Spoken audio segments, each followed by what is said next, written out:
All right, it looks like we have a bunch of folks with us today on this summer afternoon or morning or evening, depending on where you are. I'm Megan Jones, the Executive Director of ICEAA, here with our third participating team for the 2025 Cost Challenge, where we asked our young analysts to estimate the cost of not only relocating the 2028 Olympics from LA to Atlanta, but doing it on an accelerated timeline to be done in 2027. We have Team Boeing today with Henry Glenn, Henry Hertzberg, twice your average amount of Henrys per team, Max Manalo, and Jacqueline Phillips. They're going to go through their presentation that they gave to our judges right now. And then if you have, as they're going through, if you have questions, please put them in the chat. We're gonna have time to get to your questions at the end. So be ready to go. With that, I'm going to pass it off to the team. Thank you all very much. Thank you, Megan. Hi, everyone. We are the Boeing Junior Estimating Team, and we are going to be presenting on our submittal for the 2025 ICEAA Cost Challenge.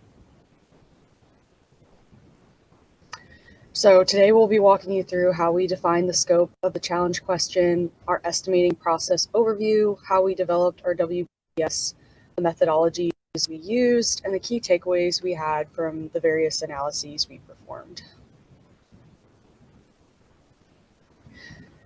Introducing our team, we'll start off with Henry Hertzberg. Go ahead, Henry. Hey, everyone. My name is Henry. I have an MBA from the University of Missouri, St. Louis, BS in psychology from SIUE. I joined Boeing about 2 years ago, and I've been doing labor and material estimating ever since, with mostly TINA compliant proposals. My name is Henry. I studied economics at UC Irvine. I joined Boeing in 2023 as an estimator and support proposal development for Phantom Works, primarily space, intelligence, and weapon systems. Hi, everyone. I'm Max Manalo.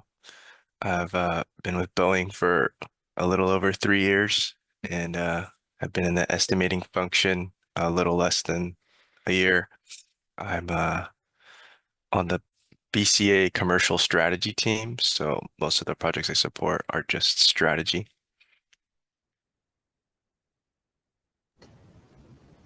Thank you. This is Jackie Phillips. I have a bachelor's in business from the University of Alabama. I joined Boeing actually in a rotational function, so we got to try a few different acquire to execute defense roles. I've been recently in estimating and supervising government proposal activities. And then our mentor here was Don Law.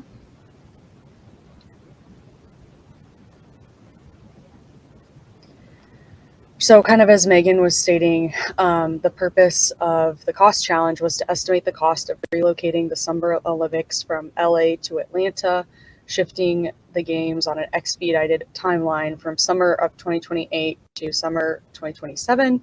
There were no other defined ground rules, so we, as our team, developed these kind of high-level ground rules for the entire estimate. A couple important ones to note: we did not include any sunk costs associated with the current LA Games. Per the prompt, we exclusively focused on costs and expenditures and excluded revenue. We normalized the data all to dollars in calendar year 2024. Through our research, most Olympics estimated the minimum cost to host, thus historically have had significantly large overruns. So for our estimate, we attempted to focus on cost accuracy with some data normalization, some other factors we'll go through later in the presentation. So this was our estimating process overview. A few important things to note: through our research and actually utilizing ChatGPT, we identified our major cost drivers for the WBS. Bounded by our ground rules and assumptions, we gathered data from credible sources, and we referenced the CBOC unit on cost analysis techniques for data normalization. Our methodology was multifaceted. We applied various factors that we will cover in more detail later. And then we perform various analyses to validate those assumptions, and we'll share with you those results. This is our WBS structure. To develop it, our team largely leveraged the LA 2024 bid data. Two of the largest and most costly sections to note here are the venue infrastructure and the sports and games services sections. And then here were the WBS specific ground rules and assumptions we developed. A few key ones to note.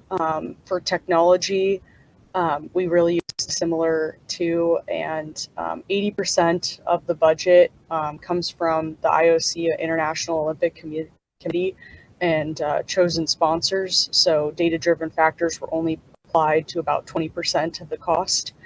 Another thing to note for the test events, due to the variability and the number of the past sporting events in the past Olympics, example, Tokyo used 18, where Beijing and Rio used 45. Our point estimate is the number of sporting events planned for the 2028 games.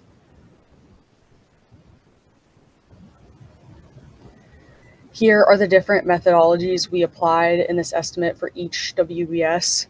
A couple examples for people management. The staffing levels were actually, we used a bottom-up approach based on pair staffing figures due to the recency and number of sports were the most similar, and then adjusted by annual staffing per recruiter, took into account median incomes, added other relevant HR costs, and also adjusted for inflation to $2024. Another example was ceremonies. The cost estimating relationship that we developed for that was a conservative approach, utilizing a cost per mile based off the last 3 Olympic torch relay data that we had. And ultimately, our data-driven factors helped us create a low, point, and high estimates that we utilized to perform some analyses covered later. And then I will pass things over to Henry Glenn. Yeah, so we used the Los Angeles 2024 bid as a basis for the majority of our estimate because of the similarity of the two cities and the recency of LA's bid. Both Los Angeles and Atlanta are among the 10 largest metro areas in North America, and both cities have reliable infrastructure like public transit, airports, and telecommunications. Both cities have held a modern Olympic Games and continue to invest in maintaining and upgrading their infrastructure. On top of that, the LA bid is defensible. It was developed by a firm with experience on projects of a similar scale, using history, and was independently determined reasonable by KPMG. So on the next slide, I'm going to talk about infrastructure. Infrastructure was a large portion of the cost of the LA bid, about 20%. Even though they assume no new construction is required. We made the assumption that, like LA, Atlanta has sufficient infrastructure to host the games without investing in new construction projects. To make this determination, we took special consideration of the largest venues and the venues for sports that have unique requirements, canoeing, swimming, shooting. Our regression predicted there would be approximately 7% less demand for attendance in Atlanta compared to Los Angeles. With our regression, Atlanta being a less traveled tourist destination than Los Angeles and less time for people to make accommodations, we can support the idea that Atlanta's infrastructure is sufficient to host the games without new construction. So going to the next slide, we relied heavily on credible data sources like government websites and well-known organizations. We cross-checked data and used ChatGPT to help with finding sources and validating costs. So some of our sources are up here. And then on the next slide, we referenced the cost estimating body of knowledge analysis techniques to normalize the data. And that was primarily converting costs to $2024.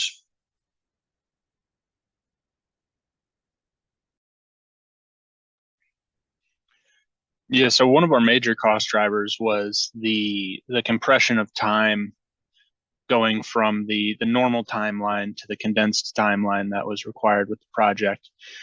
And we use this idea called time compression diseconomies, which is the principle that costs will increase exponentially as the time of a project is compressed. You can see on the left there the methodology and the equation that we used, and the way we got to the number, the variable that we applied, was through the Denver to Innsbruck move back in the 1970s. So Denver was awarded the 1970 Olympics, and a few years in, they decided to capitulate and give up their claim to the games, and Innsbruck, Austria, actually took it over. It was a very analogous situation. Innsbruck had hosted a previous Olympics before. They had infrastructure very similar to how Atlanta worked in this situation. So we took the numbers from that situation and applied it to this one to get our variable and then plug it in with our numbers.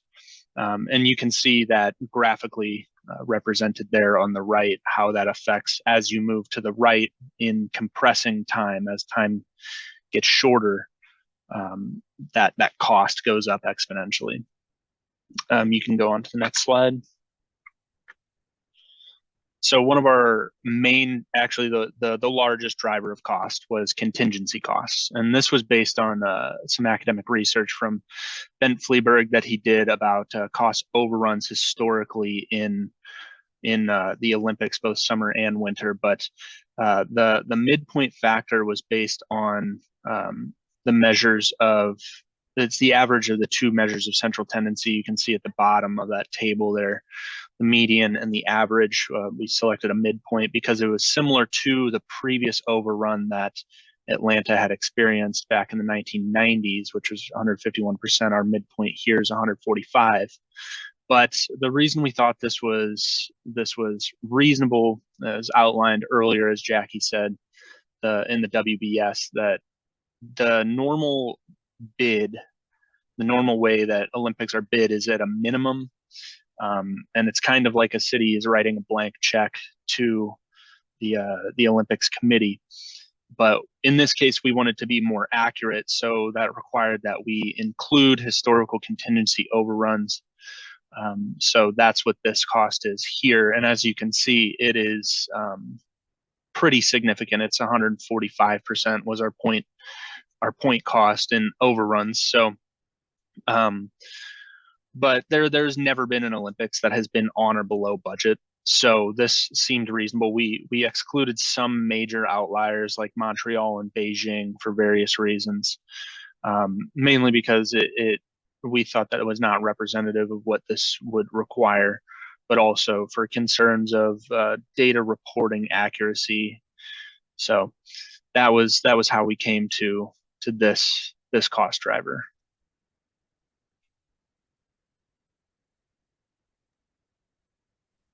Now we will start shifting our focus to our total estimate.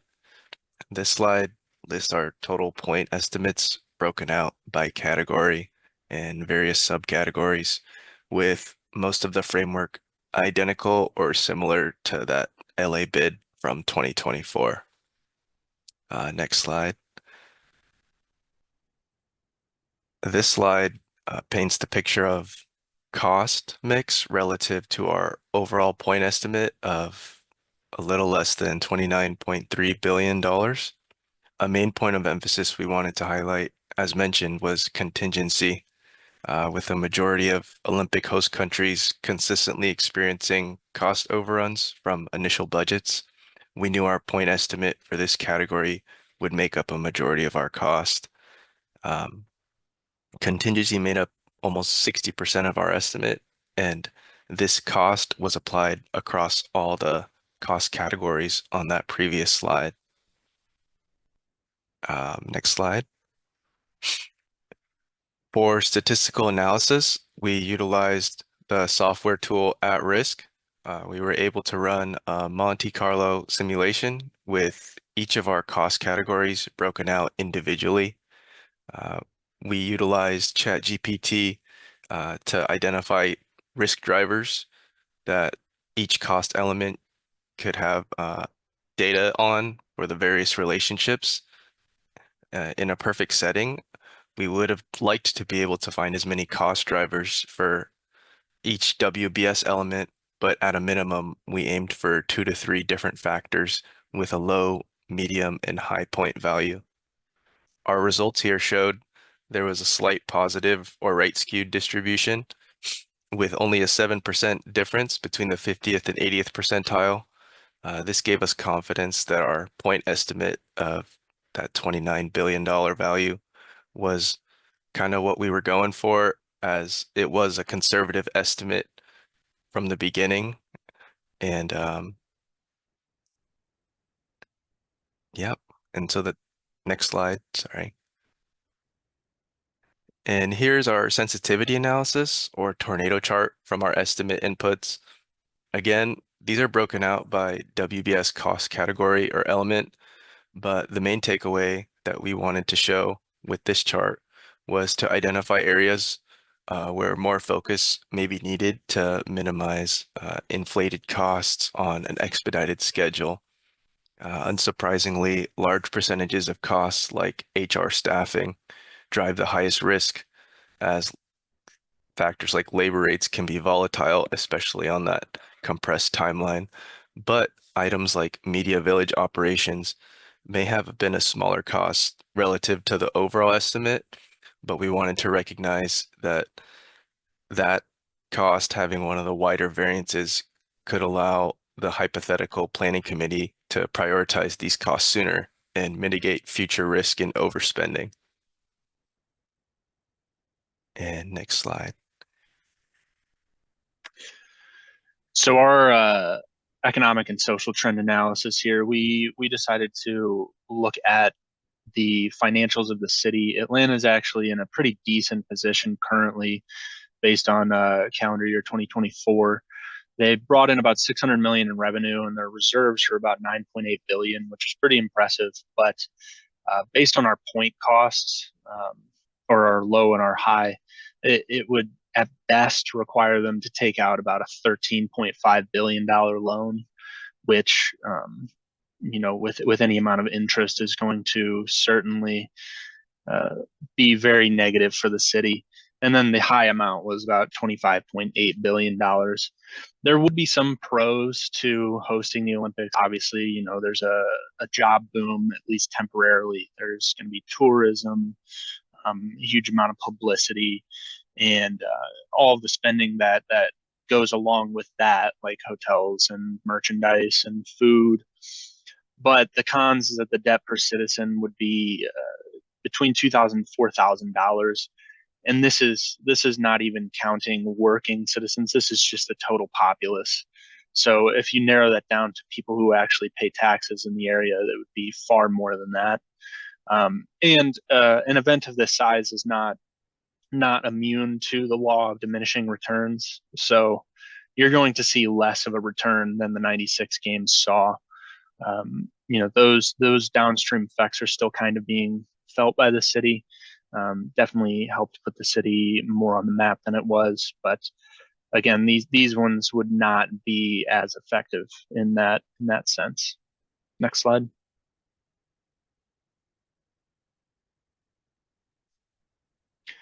So our major takeaways, the big one was that creativity can play a huge role in how we estimate. All of us being at Boeing, there's a lot of regulation involved in how we approach estimates. Sometimes can be very formulaic. This was a huge reminder that applying some creativity can really help in our job. And it gave us a great opportunity to connect with people around the organization that maybe we necessarily wouldn't have. Really opened our eyes to that there's a huge diversity of skill sets, even just within the estimating function at Boeing. So that was pretty cool. And it was also pretty interesting that we could learn about some of the real world implications of planning an event of this size, and some of the economic impacts that the Olympics have had over the years. that was our presentation. Thank you very much. Well, thank you guys, and thanks again for everybody who's attending today. I sure hope you have a question for the team, but I'm going to get things started with the question I've asked the other two teams so far. Which data source were you surprised by that gave you an insight that you weren't expecting?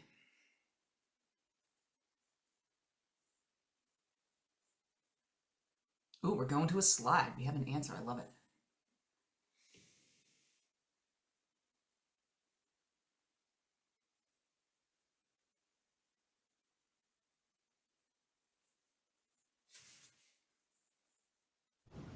Yeah, this is Jackie.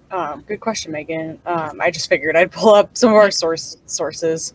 But it was really interesting looking at the different indices of, I would say shifts from Georgia to LA in kind of our data. But I feel like more surprising overall in our research was the variability between Olympics and then trying to account for, again, okay, this event or this data that we were looking at is very relevant, but will the conditions be similar to, do we think it's comparable to what an LA Olympics would be? And I would say that variability was definitely one thing that surprised me. So I'll let the team, if anyone else has anything to add to that, but yeah. Yeah, one of the most shocking things, in my opinion, was the contingency costs. Yeah. Just looking at the historical overruns in that research paper that we found, the fact that no Olympic Games has ever come in on budget, that was pretty surprising to me. And then the magnitude of accounting for that contingency cost, like Max mentioned earlier, it ended up being like 60% of our total estimate. So that was pretty. I think it was pretty eye opening to the judges too, when we presented. I mean, yeah, one of the lines that you guys said, I think it was Max, was talking about figuring out ways you can mitigate the risk for those overruns, which is huge, and especially when you're trying to do it in a shorter timeline, that's going to be even more unexpected things that pop up. Well, the rest of the audience is being very, very quiet, so I guess they're just impressed. So I'm going to ask one more question, and this is inspired by the team that went most recently. Would you recommend that Atlanta do it? Actually, we mentioned this in our presentation. No, we would not recommend it. We did say that on the second to last slide with the loan, the debt Yeah. visualization. Yeah, it would be a disaster. Yeah. And a lot of potential for egg being applied to faces. Well, it can be done, I guess. That's the answer. Well, thank you, Team Boeing. Thanks to Henry, Max, and Jackie. Thank you, everybody, for showing. Oh, hello. Hold the phone. All right. This one's coming in live. I'm just gonna read it. In hindsight, do you still stand behind the assumption that no infrastructure would be needed in Atlanta? It seems like after that long, some updating would be needed. I think we would still stand behind that assumption. Like Atlanta has continued to invest in their sporting infrastructure. Like they are going to, or maybe did recently, host some matches of the FIFA World Cup. They, like Los Angeles, have stadiums for the top three biggest sports: basketball, football, and baseball. So there's still large events, and they're continuing to invest. So we think that the infrastructure would be sufficient there. Awesome. All right, I just got another question, and since we have time, I'm going to try to see if Dan McDermott, would you like to ask your question?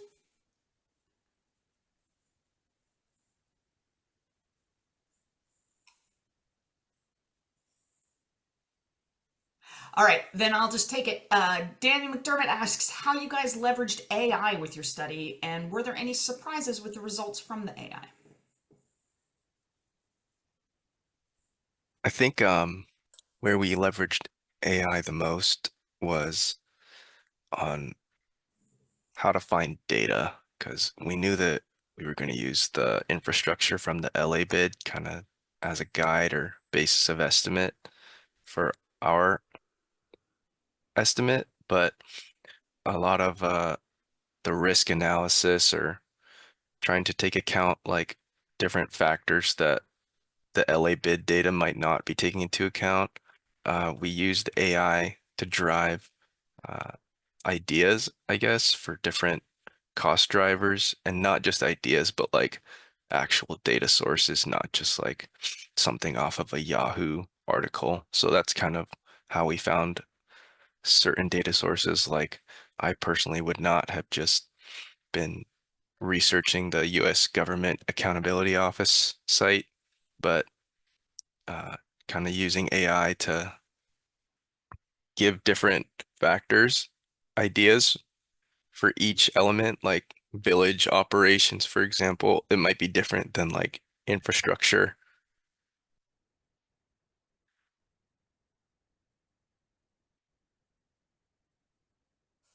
All right. Well, if anybody else would like to interrupt me, which I strongly encourage, please do. But until then, around this time next week, we're actually going to be hearing from another team. They're not answering the question about moving the Olympics from LA to Atlanta, but we have one of our chapter out in Dayton, and the Air Force Financial MCFC did their own small challenge on determining the life cycle cost of a pet dog. So if you have time next week and would like to see another one of our webinars, swing on by. We're goodbye around this time tomorrow. We're going to have the slides from the presentation up on our website and the recording of today's webinar on YouTube. So if any of your colleagues missed it and would like to check it out, that'll be forwardable as of tomorrow.